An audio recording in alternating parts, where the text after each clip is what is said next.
Hello students, I am Samiksha and we are discussing UCEED 2023 paper. So this is question number 14. Let's see what does it say. It says identify the number to represent the question mark.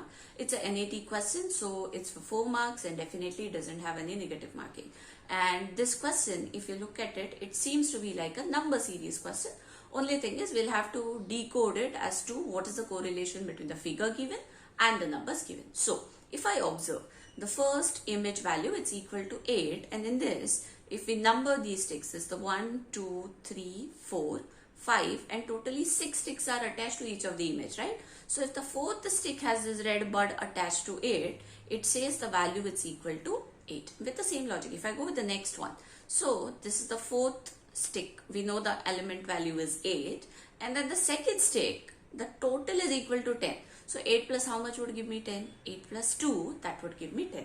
So next one, now for the 11, the third image that is there, if I try, I know this value is 8, this value is 2 and the total is 11. So 8 plus 2 is 10 plus 1 will give me 11, right? So this would be the value. Going to the next image that is there, now I know this value is equal to 1. Now for the third stick, we don't know what the value is. For the fourth stick, I know the value is 8.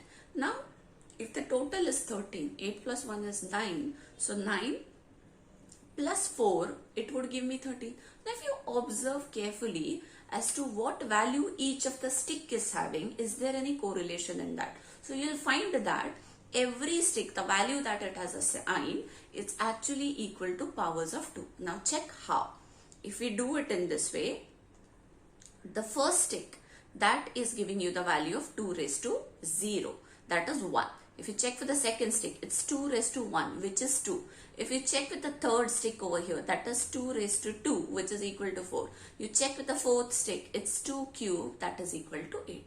So that's the logic that we have to apply here. So if I try to do the same with the question figure that they have given, so this is 2 raised to 0, 1, this would be 2 raised to 2 plus this will be 3 and the next value is 2 raised to 4. So 2 raised to 2 plus 2 raised to 4. 2 raised to 2 is equal to 4 and 2 raised to 4 is equal to 16. So 4 plus 16, what is the sum we get? The sum is equal to 20. So this question mark that is there in the figure, the value of it is 20. I hope the question is clear. Thank you.